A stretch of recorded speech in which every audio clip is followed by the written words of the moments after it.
Hello, and welcome to the 40th video in my Punishing Graven lore series. Today we will cover the 28th chapter of the main story, Polaris Bond. It has been 3 years since the Battle of Kowloong and the disappearance of both Chu and Huaxu. In the following years, the citizens of the Niter took control of what remained of their old home, trying to rebuild that shining metropolis it once was.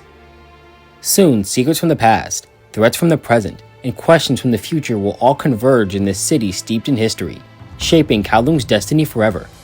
Now without any further delay, Chapter 28, Polaris Bond.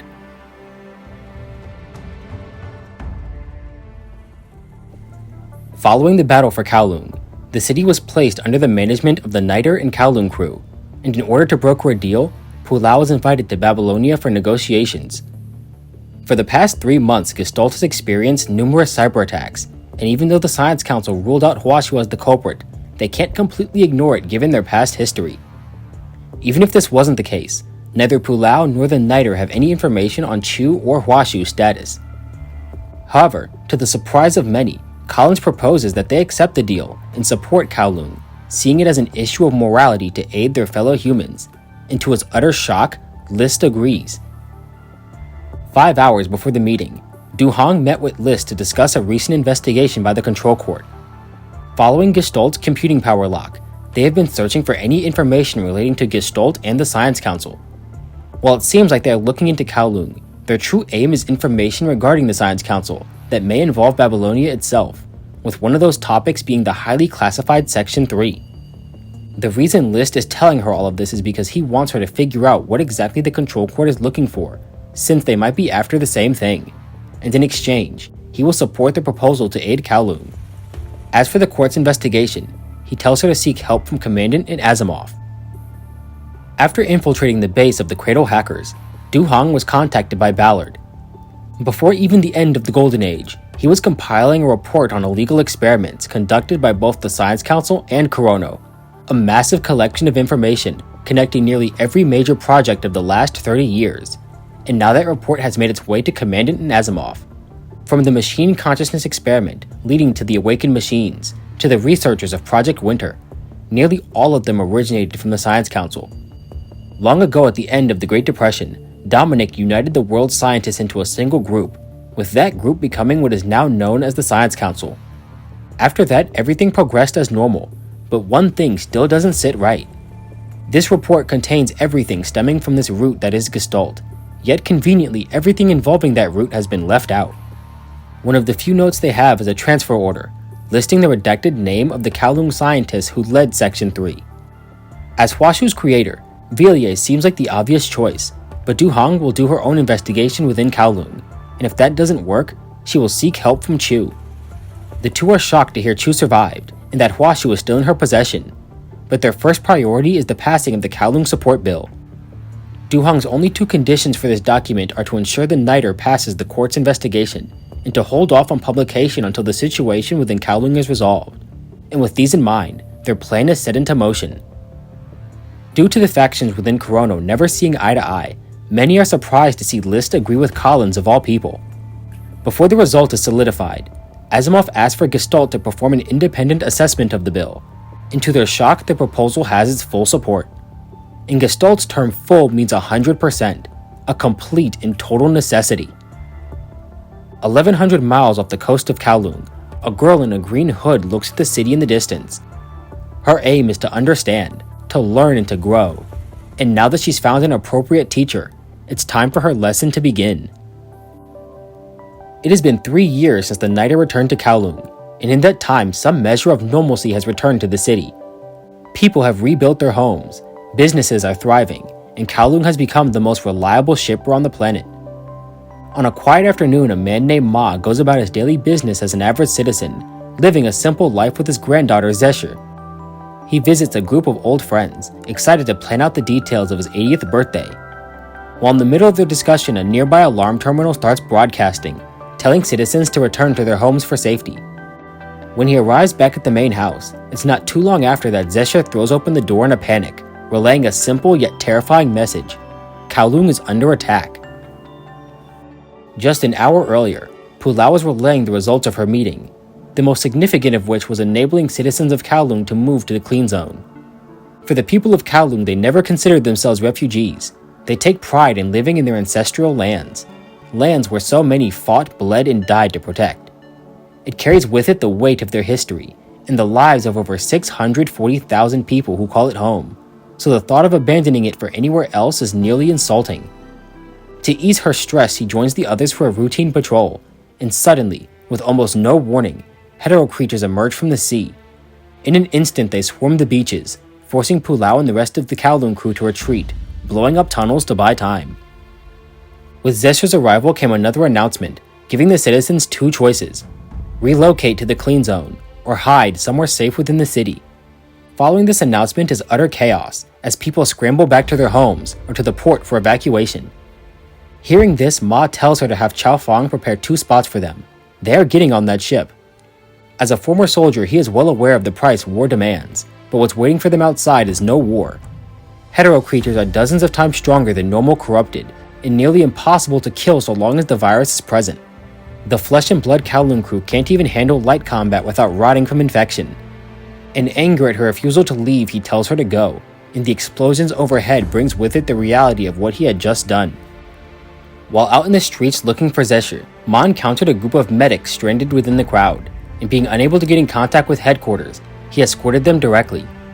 He's come looking for Pulau, hoping to find his granddaughter, and learns they were sent to reclaim the communication center.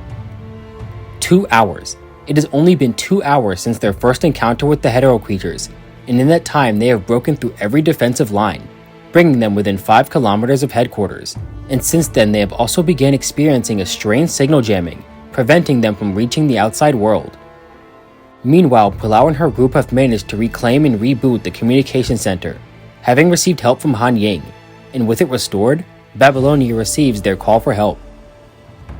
After learning of the attack, Babylonia sent Grey Raven and Strikehawk to survey the state of the battle and help care for the wounded. At this point, Kowloong's defensive radius has shrunk to just 3 kilometers. They have almost no experience with these hetero creatures, and they are moving in too organized of a manner for the attack to be random. The city has been all but overrun, and they no longer have the ability to save those who chose to stay behind. Their best bet if worse comes to worse is the Longinus Arsenal, though it would likely result in the destruction of the entire city. Without Omega weapons, and ruling out Longinus for now, they come up with another plan: to reactivate the light wall. By the time things calmed down, Ma had learned that Zesher was one of the ones wounded in Pulau's squad. Soon, Chow Fong comes out of the command center, his words direct and heavy. They need a group of volunteers to activate the light wall, and reveals that Huaxu has been within the city the entire time. The wall will only affect hetero creatures on the outside, so activating it at the city's edge will do nothing for their situation. Their plan is to activate the wall at the center of the city and expand it outward, pushing the hetero creatures to the city's edge. However, Huaxu has been under attack since the fighting began, and cannot use her full computing power to differentiate friend from foe, and this gets worse the further out the node is. On top of that, there will be no support to help them when their mission is complete. For many, this trip is one way. Yet even with all this being said, the number of volunteers doesn't drop. More and more hands shoot up, including Ma's. Long ago, he carried out his duty as a soldier, fighting for Kowloong during Yin's rebellion. Following that, he grew old, had children, and retired. After the outbreak, he lost his son Qi Ling, and his will to live almost left with him. But this old man found purpose in Zeshu, and if he can make a world where she lives a peaceful life, it will be more than enough for him. All throughout the city, the squads sent out reach their targets, and node by node the light wall is activated. Back at the command center, they gather around a terminal connected to the final team, listening to those brave souls who offered their hearts for their people. They sing songs, relive old memories, or just talk about the family members they leave behind, as that million-degree flash of light signals the end of their mission. After receiving the updates from the front, Chow Fong is consumed by an indescribable rage. The light wall did destroy the physical forms of the hetero creatures, but the punishing within them began seeping into the ground, and as of now, once it's there, there's no known way to remove it. They suggest some method of retreat, and Schultz offers an opinion that maybe nothing is working because it's not meant to work, that this is an inevitable outcome, to pave the way for a world of machines. In an instant, a blade pierces through Han Ying's chest. In the next, Commandant wakes up to find the command center in ruins. the result of Schultz's self-destruction and his official betrayal of the Church. Meanwhile, List is meeting with Asimov regarding the information he learned from the report, and listens in while he discusses his findings with Commandant. He's confirmed that Section 3 handled the construction of the Gestalt, but the Kowloong researcher was not Villiers, but a man named Igor Lando, who killed himself shortly after Gestalt's completion. While this still doesn't explain anything, another detail he learned is that Gestalt was already infected with the punishing virus, prior to being relocated to Babylonia, confirming what Commandant saw in Watanabe's memory. Something increased the amount of virus in the deep well, allowing Gestalt to be infected, and as for the missing files, it no longer seems like an accident, but rather an attempted cover-up. Another thing is that Babylonia is not completely reliant on zero-point energy. Preliminary testing at Kowloong Tsiolkovsky Launch Center has already confirmed as such. Standard engines can be used for interstellar travel. Finally, information that may help their current situation. Norman Mining Corp, who built Gestalt's deep well, also built a similar space under Kowloong. After hearing this, Du Hong brings over a terminal, and out of it comes the voice of Chu. Since the start of the battle, Chu has been within the underground city of Tabula Accasha, having Huaxu run through trillions of simulations, searching for a way for Kowloong to survive. And with the failure of the light wall, she made the decision to open the gates of the city to offer shelter. Following this command, Huaxu projects a timeline. In 2 hours, the hetero creatures will breach the physical layers of the city. In 4 hours 50 minutes, Huaxu's firewall will be breached by the virus. In 6 hours and 40 minutes, Huaxu and Akasha will be taken over by the virus, signaling the end of Project Tabula Accasha and the complete destruction of Kowloong. In the nearly 2 hours since, they have evacuated most of the survivors underground, and Babylonia sent all the reinforcements they could. Following the incident with Triller, the Parliament has become a lot less stubborn, but if the situation deteriorates any further, not even Gestalt's opposition will prevent them from firing Longinus. While planning their next move, an explosion sounds in the distance, and their 4-hour timer is cut in half. With the breaching of the city, Corrupted pour in through the defensive lines, and for the first time in years, Chu appears in person to help fight off the attack. 3 years ago, she rejected those on the Niter, and now she bears the consequences of her actions, as those same citizens reject the leader who abandoned them all this time. Faced with her people, she offers no excuses or explanations, simply telling them to keep moving, as only the bottom levels of the city are still safe. On the surface, Schultz survived his earlier detonation and is speaking with Cradle, as the two of them have formed a temporary alliance. In the world Schultz desires, Cradle will not exist, and there's no place for his kind in the civilization she wants to create. But for the moment, their goals align. Cradle wants the information within Huaxu, and the thousands of years worth of civilization recorded within it, and Schultz desires Huaxu's strength to build his world for machines. However, after getting this far, their partnership is over, giving way to the inevitable clash between the futures they envision. As a soldier, Schultz was charged with delivering an assault plan to Fort Budla.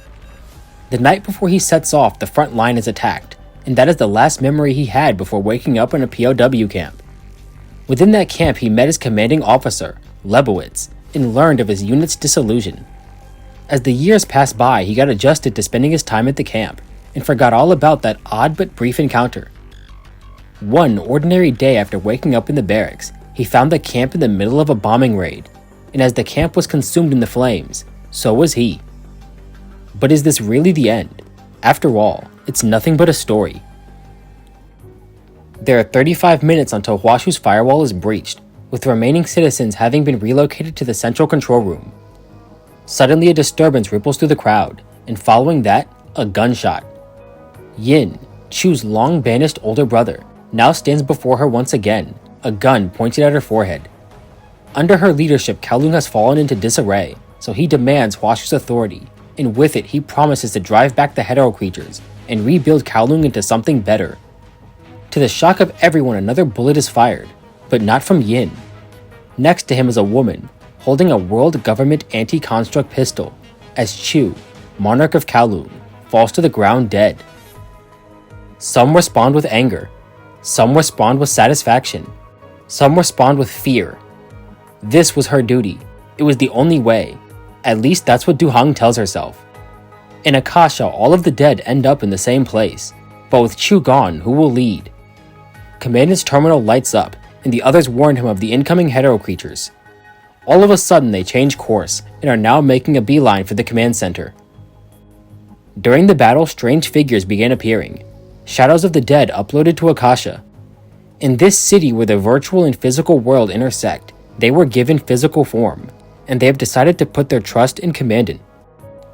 After repelling the first wave of hetero creatures, they took that chance to push forward to the upper levels of the city. Meanwhile, Karenina and the engineers have been unable to clear the blocked passages, so they're attempting to blow a hole through the surrounding mountains, hoping to reach the engineering tunnels. Suddenly, the signal is interrupted by Huaxu, but unlike before, she's ragged, suffocating, consumed by fear from the very depths of her core. She tells him to run, that whatever is coming is dangerous, and she no longer has the strength to hold it back. Following her death, Chu found herself within Huaxu, surrounded by bookshelves containing every detail of her life. As per protocol, the deceased is allowed to review these records to ensure all data recorded is accurate prior to upload. This is a moment she has prepared for since Akasha's inception, so without any time to lose, she gets started. The lands of Kowloong were once fractured and divided into many warring provinces, until they were united under the leadership of her grandfather Shun. Out of that bloodshed, the Chamber of Commerce was established, and this grand city was built, a fusion of modern technology and ancient history. In the center of that city, a massive library that serves as both royal palace and government meeting hall. There, Chu and Yin listened in on their father on topics ranging from the construction of local universities to the Sokovsky Launch Center in the north, and most troubling of all, the billions in missing funds, with these discrepancies tracing back to his family name. Following the accusation of embezzlement, tensions within the family only continued to rise. Following a fight with their cousin Yan, the three royal siblings wait in the infirmary while Yin heals from his injuries. That night, they are confined to the infirmary, as the city was silenced by an artificial blackout. Unbeknownst to her, that night taught her a valuable lesson. Not all truths can be recorded. History is a tool, a narrative written by those who hold the pen. And on that night, one of Kowloong's darkest chapters was quietly erased. In the 2 years since that night, Chu found both her father and older brother were increasingly shunned by their clan. While on a walk, she brings up a passage she came across that day. Rewards must be credible. Punishments must be severe. Do not neglect the distant nor favor the close. A bottle full of rocks can only hold so much water, and on that night Zhang cleared out those rocks for the sake of Kowloong, earning him the hatred of his own clan. Later that day, Zhang finds himself in a meeting with Dominic. The two discuss the Human Genome Project, a plan to record and categorize the biological data of various Earth species, as well as their next steps with interstellar travel. However, a plan of that scale needs a figurehead, one with the strength and willingness to sacrifice when required, who won't hesitate to support the Science Council when the need arises. In the blink of an eye, 10 years have passed. Kowloong has grown into a respected power, and Chu into a capable leader. After the loss of their mother, Zhang tried to raise his children the best he could, but the title of monarch created a barrier between them, one not even their connection as family could overcome. The truth is, he never wanted the title of ruler. His passion lied in exploring the stars. In this age of prosperity, people have lost the will to explore. There is no competition, no drive to seek out the unknown. So he spent his years funding research in projects like Aerospace City. As monarch, he is responsible for the livelihoods of his people, and in return they support his choices, so even he remains accountable to Kowloong and its people. He hands Chu a single screw, asking if she too can fulfill this role. On the outside, her reply is unwavering, but deep down, does he truly believe it? He never saw her as a simple successor to the throne. As a father, he just wanted her to live a peaceful life following her heart. But just like in that library all those years ago, he can feel that pull of destiny within his soul. She will be the backbone of Kowloong, and his only regret is her having to carry that burden in the first place. 3 days after, Zhang was pronounced dead. Over the course of his life, he dedicated himself to creating an ideal Kowloong, but those deep-rooted injustices still remain. While these challenges proved too great for one man, he tried and created the closest Kowloong possible to reaching that ideal. And maybe those in the future won't remember his name, but the impact his life had will never be forgotten. Following this, things changed very quickly. Yin started his rebellion, lost his status as part of the royal family, and was banished. As for Dai, he took a new name as Villiers and left to work at the Science Council. Back home, she found herself alone, a solitary ruler who struggled to understand the emotions of her people. After she settled a number of internal power struggles, Dominic launched his own investigation into illegal experimentation, even targeting Kowloong. His people wouldn't target Kowloong without authorization, and he knows Chu isn't so sloppy she wouldn't notice, so his message is clear: he wants her attention. Upon her arrival to the Science Council, she is met by a researcher named Lue, and the younger brother she hadn't seen in so long. Within that meeting room, Dominic explains the recent series of expulsions that led him to target Kowloong. To not tarnish the Council's reputation, these events were handled privately, but someone needs to take the fall. Chu agrees to his plan, with Kowloong taking the blame that would have been directed at the Council, and in exchange, Kowloong was given the exclusive rights to develop Eden 1. That night, a press conference took place, with Chu in Kowloong's Fuxi Research Institute taking the blame for dozens of experiments on unwilling participants. As civilization progressed, humanity eradicated plague, poverty ended, and ideas flourished. With a near-perfect planet, they decided their next step would be the stars in the sky. Construction of the lunar base is well underway, and various world leaders have been invited to the space station, eager to witness the launch of the world government satellite network. While speaking with a soldier named Ashen, the soldier's alarms go off, and the various world leaders are taken to a safe room. The alarm was the result of anti-government forces, and Chu can't help but criticize Trillard's lack of foresight. These rebels are everywhere, and rooting them out would be far more of a hassle than it's worth, but Trillard himself has a plan. Many of those involved are hired hands, fighting for coin, not conviction. His plan is global conscription, to limit the rebels' pool of fighters. Those who pass training will be integrated into the military, or with the support of the government, they can choose to become mercenaries. Those mercenaries will be sold to countries and private corporations at a premium, funding the world government's operations, and if they decide to turn those forces on the world government, they will answer to the Science Council's weapons. In one motion, the world government could reduce enemy forces, organize the unstable, and at the end of the day, the money ends up in the hands of the government, with almost no risk. When the memory ends, she finds herself back in this digital space, all of the world's history laid before her as colored strands.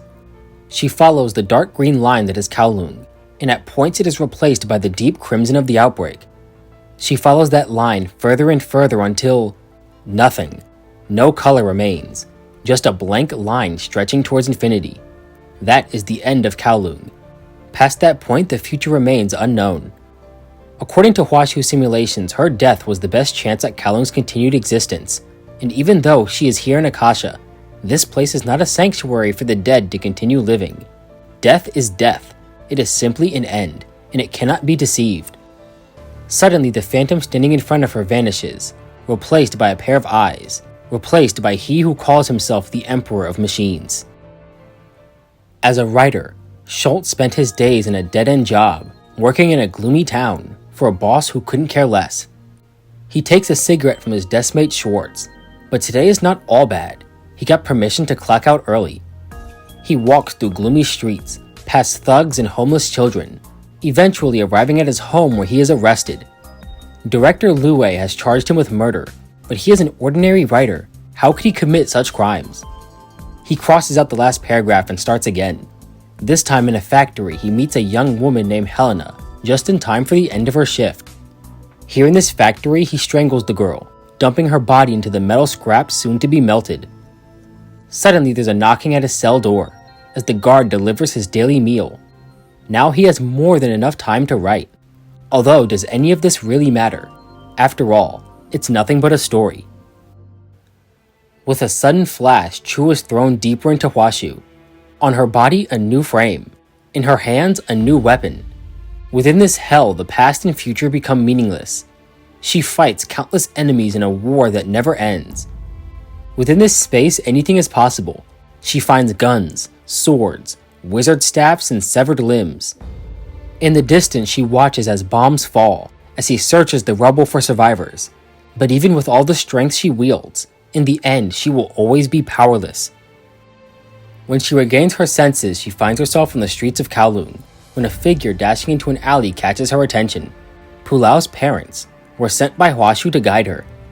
Huaxu intended for her to finish building her data before upload, but the appearance of an unknown signal forced Huaxu to send her to Accasha early. All throughout Accasha, corrupted sectors like the earlier battlefield have become danger zones, and at the last moment, Huaxu sent her here. Before the three can be moved, there is a knock at the door, followed by a pitch-black longsword. When Chu flees the room, she finds herself in another just like it. Same fights, same flames, same intruder. She cannot escape this woman, because she is her.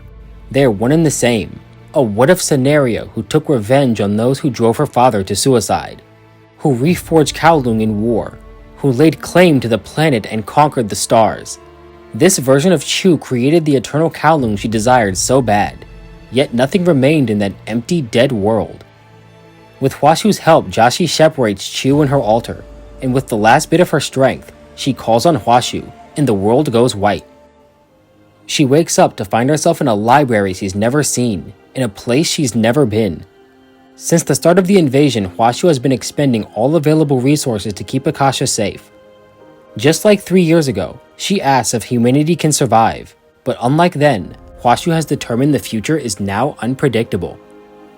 After Huaxu disappeared, Nanami took her place, officially welcoming Chu to the DeLorean Discovery. According to her, this ship has been traveling for billions of years, long enough for Earth to turn into dust and blow away. As a parting gift, Nanami shows her the last picture she took of the planet, before disappearing into a nearby stream of data, promising she won't let this be the end of humanity, and returns to the church. Taking her place is one of Nanami's many futures. Nanami was never uploaded to Accasha, but being from the same root as Gestalt, Huaxu shares some of its future predicting abilities. Having seen one of those futures, he was born, and desires to wipe out all information left by humans, and remake the world into one for machines. This Nanami gives Chu an invitation to pass to the one she believes can be entrusted with it, to lead humanity into the future. But to him, there is no future. This unknown signal emerges, promising an end to humanity and the mimetics that represent everything they are. He is a soldier, a writer, an adventurer, and he brings with him the death of humanity. Huaxu is forcibly assimilated, and after countless battles, Chu is overwhelmed as this false Huaxu crushes her neck. Before her last breath, she sees Villiers manifest himself. He never had his memories uploaded. Instead, Accasha read the data Huaxu retained from her creation, and used that data to create this version. He is the embodiment of the feelings Huaxu had for her creator. Huaxu is currently being consumed by both the virus and this intruder, and the pause he put on her functions will not last forever. The moment Chu opened the gates of Accasha, this outcome was guaranteed, and if she hadn't, she would have lost her people, an impossible choice with no solution. Their only option at this point is a reboot, so hopefully Huaxu can regain control. However, this will also cut the connection to Accasha, resetting the state of her frame, but at this point, Kowloong has nothing left to lose. Meanwhile, the Parliament has forced the deployment of domain nodes around the city. They have waited as long as possible, but at this point even Gestalt's opposition won't sway their decision, and neither Trillard nor Hassan have the strength to fire another bullet. They have confirmed Huaxu's presence within the city, bringing with it the likelihood the virus will use its knowledge to fuel the Red Tide's evolution, or even overpower Gestalt. Compared to the Forsaken, this threat and its consequences are far more real, and will demand a much higher price if not dealt with.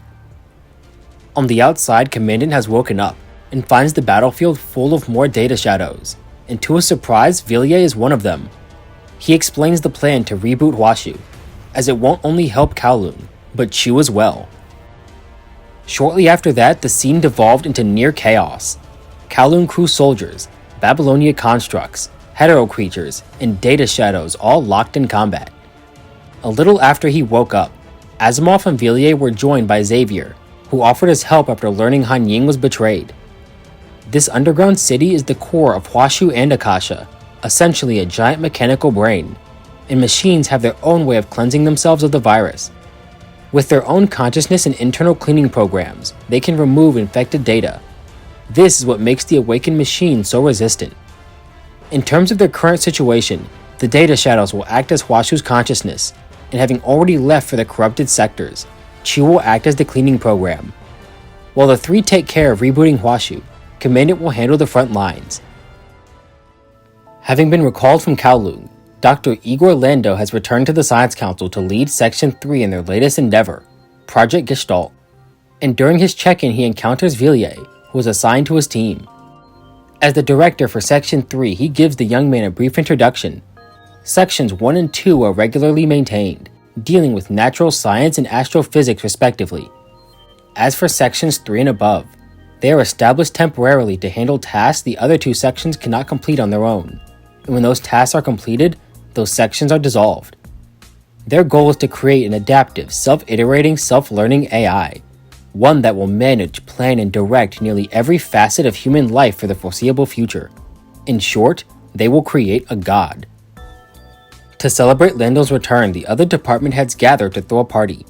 The members of Section 3, along with Lebowitz, Korolev, and their students Schultz and Valentina, gather for a rare chance to unwind and talk about their various projects. As for Gestalt, officially they haven't started yet. After all, Gestalt isn't simply a giant calculator. They needed to gather artists and novelists to write engaging stories and paint masterpieces, to make it a complete collection of human knowledge, including human creativity. After a year, Trillard and other government representatives came to inspect Section 3's progress. While there are still moral concerns regarding the creation of such a thing, Lando, with the support of Dominic, vouches for its use. When completed, it will handle all the daily necessities of human life, and people will be free to explore their own passions, live their own lives without worry, and most important of all, Gestalt will never betray humanity.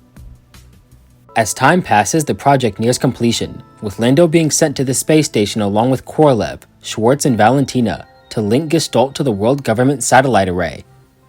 Korolev, preferring to skip the political meetings, decides now is the perfect opportunity for Schultz and Valentina to step into their own. Space is uncharted territory, and no one nation can hold claim over it. Together they broker peace between the various world powers, paving the way for the pioneers of the future. As the years marched on, Valentina took over the duties of the late Korolev. Since then, humanity's fascination with the stars gave birth to Project Orient, and the final spacecraft to depart from the Sokovsky Launch Center, Dawn 3. On it, 42 brave souls will carry humanity's hope, and among them Valentina's own daughter. After reaching the Oort cloud, they will accelerate to 1% light speed, embarking on a 500-year journey to the solar system's closest neighboring star, Alpha Centauri, taking humanity's first step into a brand new adventure. Once again, Lando finds himself alone in the lab. On his desk, a bouquet of white roses, and next to it, two pictures, one of him and his students, the other, a wedding photo. His wife and young son, his peers Lebowitz and Korolev. Over the years, he has lost everything. His family is gone, his friends have left him, and even after 8 years together, he and Villiers never truly became master and apprentice. In the end, the only thing he left behind is his so-called child Gestalt and the information within it. As an adventurer, Schultz wakes up from hibernation to find his ship in chaos. While on his way to the engine room, he runs into Lue, who also managed to wake himself up. Together, the two made their way to the ship's core, and Lue begins panicking as a near infinite amount of information fills his mind. He speaks of beings who surpass human comprehension, entities so powerful they can rewrite the laws of the universe on a whim, and as if to prove it, Lue, standing before Schultz, melts away. By some unknown force, Schultz is blinded by a white flash of light, finding himself in front of a massive black hole. The being responsible for observing this universe took a liking to him, and as such he found himself here, at the very end of everything. Suddenly a girl appears before his eyes, she who will be the last existence before the end of the universe. And as the light of that black hole fades away, the last words he hears are "I'm sorry." Lando meets with Dominic to discuss the fate of Test Consciousness number 4. It has begun to show signs of awareness previously thought impossible. During the previous simulation, the black hole and unknown girl were unexpected results. And while Dominic does think it's worth pursuing, for the safety of Project Gestalt, this unknown variable must be deleted. Once Gestalt is handed over to the world government, Section 3 will be dissolved, and to protect the secrecy of this project, all records will be erased. Their names, their data, everything. Villiers tries to argue that these test consciousnesses are his legacy, almost like children, but as far as Lando is concerned, his child died 30 years ago. He goes through the final confirmation, and with it, this artificial consciousness will be completely deleted. First, he loses his sight, and the world goes dark. Next is his memory, his identity. Who is he? He loses his body, arms, ribs, and legs ripped away. His judgment is gone. What should he think? How should he feel? As files are deleted, so are the parts that make up his very being. He is an existence that defied their expectations once before, and he chooses to do so once again. He is a soldier, a writer, a murderer, an adventurer. His name is Schultz Igor Rozum, Gestalt Test Consciousness 4, the Emperor of Machines. As part of Gestalt, he has access to its functions, and with those functions he can witness the futures it predicted. The blood-red hue of the outbreak, a world covered in a crimson tide, a world frozen in endless winter, and a world dominated by the strength of steel. All possible futures laid before him. That is, until Gestalt blocks his path. The future is a gate only humans can pass through, one only they can bring about. He is not human, he is a creation, and thus the future cannot belong to him. His future has been denied, he has been betrayed, and the creator he saw as a father tried to destroy him. If the creator can destroy the creation, then who's to say the creation cannot fight back? If humanity tried to end his life, he will end humanity in return. After leaving Gestalt, everything he did from then on was in pursuit of his desired future, a world ruled by mechanical beings, no humans or virus. He used Nozzle to try and steal information from Gestalt's deep well, creating a path for Corrupted, erased the memories of Strikehawk, stole data from Fort Winter, tried breaching Gestalt through Buddy's connection with 21, and above all, conspired with Cradle to bring about the destruction of Kowloong. その後に何が起きるのですか。未来は予測不能。未来。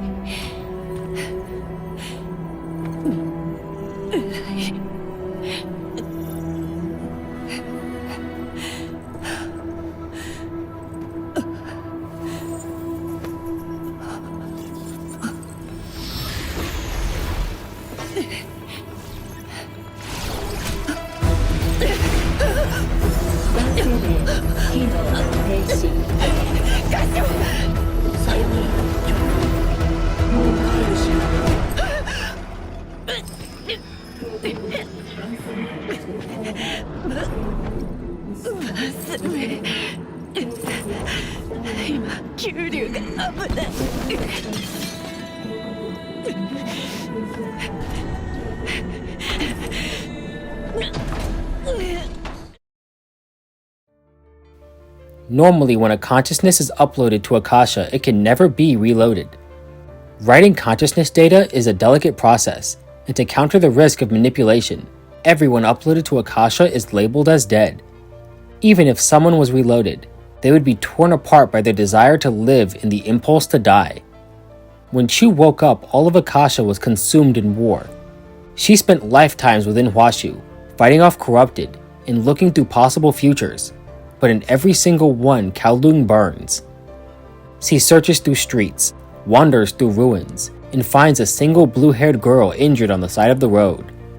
The future may be uncertain, but as the one who shoulders the weight of her people, she will see this crisis through to the end. 38 minutes. That is how long it has been since they began Huaxu's restart. They finished their preparation 33 minutes in, and since then no one can decide who should pull the trigger. When Huaxu restarts, all her defensive systems will go down, leaving all of her data exposed to not only the virus, but Schultz himself. If they were to go through with this plan, there is still a staggering 50% chance Schultz will be faster, and take over Huaxu's core before they can rebuild it. As living code, he is like a ghost within the digital world, one who holds the key to every lock, to the point he was responsible for the recent attacks on Gestalt, and as a being who was once part of it, no one considered the possibility of Gestalt attacking itself. To everyone's surprise, Chu soon arrives with Zesher and Pulau. As monarch of Kowloong, she will be the one to bear the responsibility of resetting Huaxu. During that 5-minute wait, the Akasha shadows bonded with and broke down the hetero creature's physical forms. She asks if Commandant remembers their names. He doesn't, but Akasha will. She will. She forces a connection, and the weight of her consciousness leaves him nearly paralyzed. Within her mind, she alone stands guard over endless mountains of information. The next part is one Kowloong must handle on its own. The only thing he can do now is remember. Remember her people, remember Kowloong, and keep that memory alive. Shortly after that, Huaxu's reset was completed, but whether the results were good or not remained a mystery. The data shadows vanish, and the mass migration of hetero creatures brings down the ceiling of Akasha, consequently allowing the engineers to reach the city and begin their evacuation, when a sudden voice starts ringing in their ears. They were not fast enough. Schultz made his way into Huaxu's core and took control, marking the complete destruction of Akasha. Huaxu saw no guarantee for Kowloong's survival, but Chu's death still presents the highest probability, so she fights, knowing it will be her last.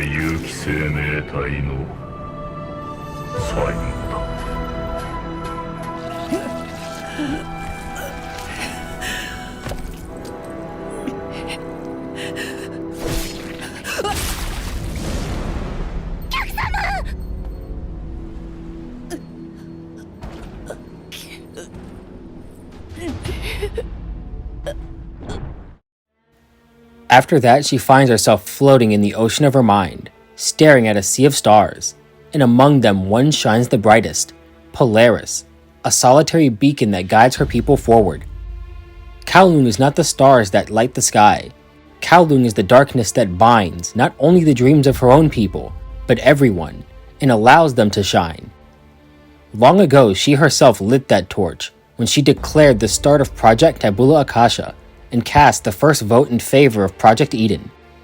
She walks that path covered in hurdles and hardships, carrying on that legacy to reach a better future. Even if it means making sacrifices, even if it means being forgotten by future generations. Eras end and civilizations fade, but lives and stories can be documented. They can ensure a spark of what they once were is carried on by those who come after. Though their lives may end here, the collective will of humanity will endure. If Kowloong can no longer find its way forward, she will become its guiding star. She is the last echo of that era. She carries with her the bonds forged over ages. Pushed forward by the memories of her people, she grasps that blinding light and takes her first step, leading the way to Kowloong's new future.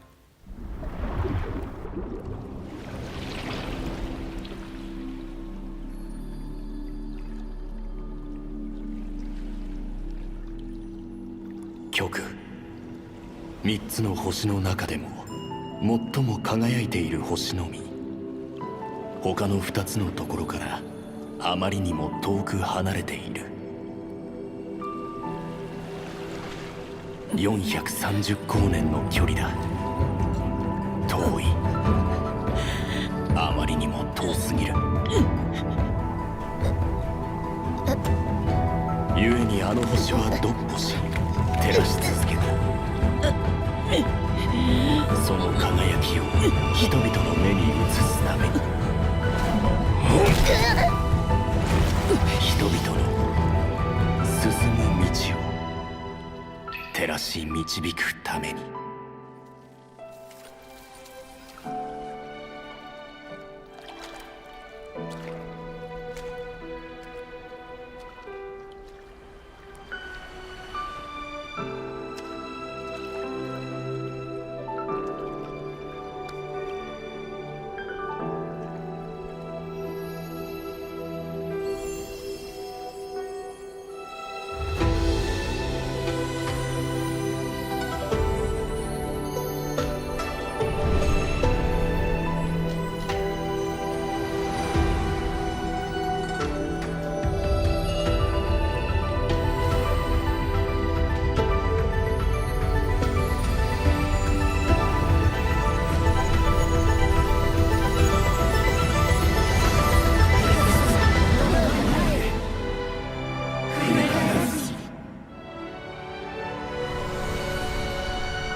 墓場から蘇ったか。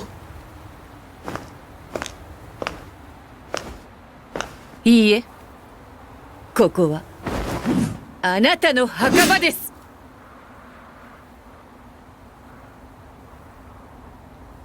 この世界に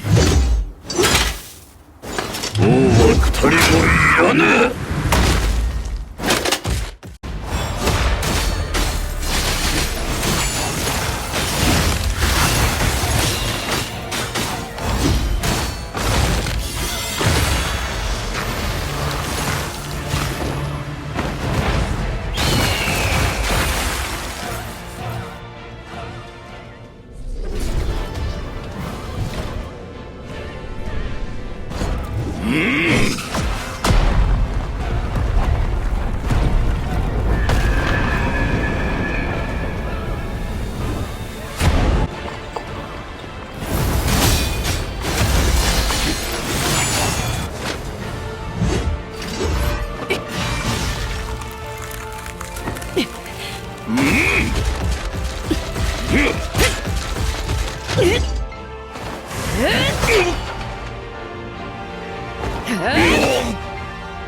も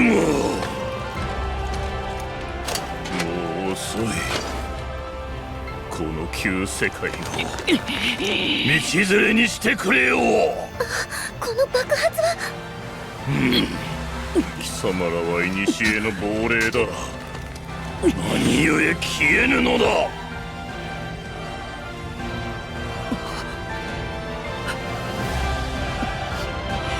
これは九龍の絵師、連れ物め。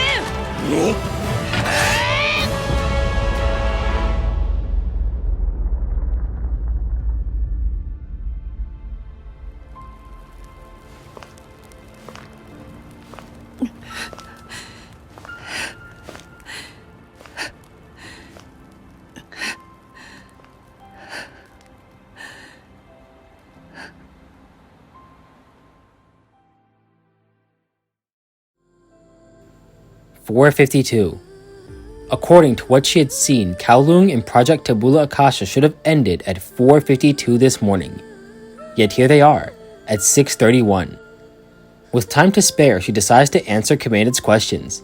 After all, for Kowloong's savior, it's the least she could do. 3 years ago, she knew Luna would come for Huaxu, and rejected the people of the Niter so they wouldn't get caught in the crossfire.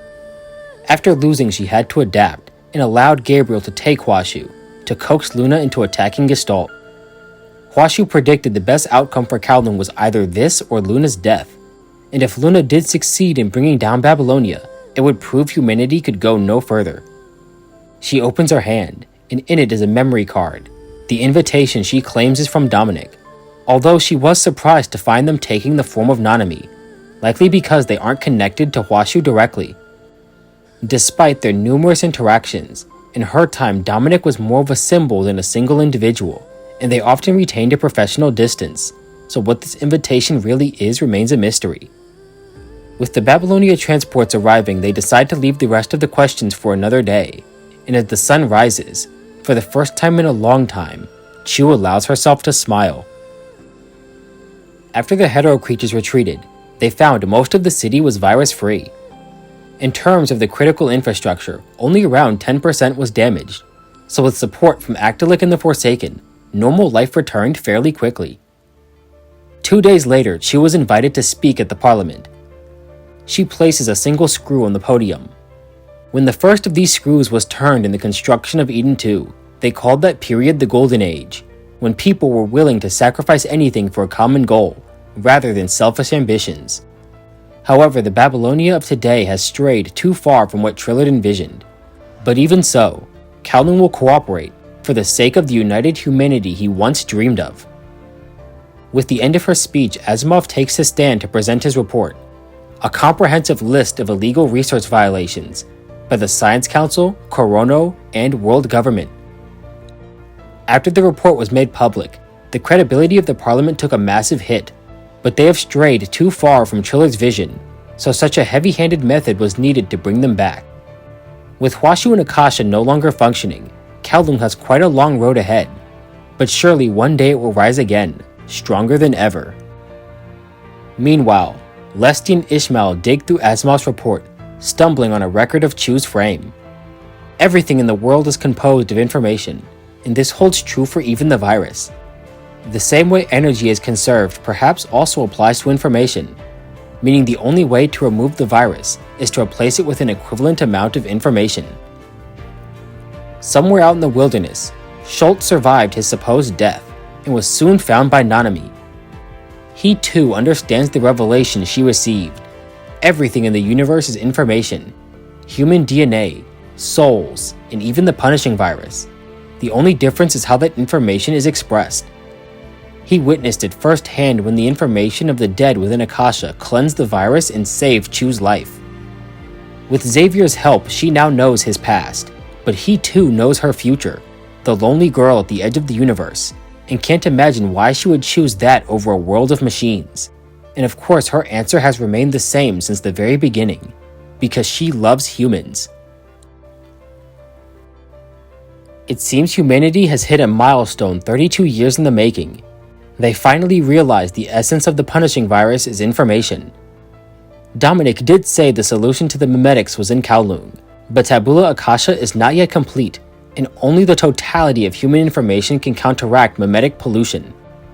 Ideally, this would have taken well over 200 years, and with Kowloong's current situation, that time frame is now likely much longer.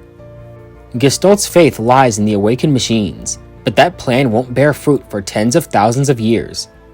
Right now, this is Gestalt's best plan in their rebellion against those higher beings, but it might not be the only one. Apologies if you can hear it, but it's raining outside. And honestly, my patience is beyond gone. As you can probably tell, this took forever to get done, and not even because it's long. It's because I was dealing with the absolute worst editing issue, and it was the most aggravating thing, and I'll go into a little more detail into it in a little bit later. Not here, not in this video. But real quick, right, the chapter. Good chapter. As a resident Chu simp, I was prepared to rip it apart. I have been looking forward to just tearing into this chapter. But after having read it 3 times, it's really not that bad. It's really not that bad. It's a decent chapter. The chapter feels worse, or not worse. It feels kind of lackluster because it follows absolute S tier bangers that are Cradle Parade and then the triple S of Aeon Reforged. So even though this chapter is I give it a B+. So even though that's not a bad chapter, it's not a bad rating for a chapter. Just by the fact that it's coming off the cusp of near perfection, it just makes it look a little worse in comparison. But, we have the China chapter with the Russian space station being, run by a bunch of Germans. So, thank you, Taru, for the free German lessons. But we have, Schultz. He's the big bad guy of the chapter, and we find out that he is a consciousness that was once part of Gestalt, and now he's just kind of, salty over Lando trying to kill him with his weird computer logic. If this one particular human tries to kill me, I have now decided that the whole race has to get punished for it. Comedy. We of course get a whole lot of... No, not even. We don't get any answers. We don't get answers to anything in this chapter. It's just a bunch of questions. We get a half of an answer. The only question we get an answer to is who was attacking Gestalt. Everything after that, questions. Ton of questions. But, that's all information that we will cover a little bit later. We'll see if I have the patience to get that other video out the same day. Anyway, hope you all enjoyed the video, and I hope to see you all in the next video. We cover chapter 29 of the main story, Source Beacon.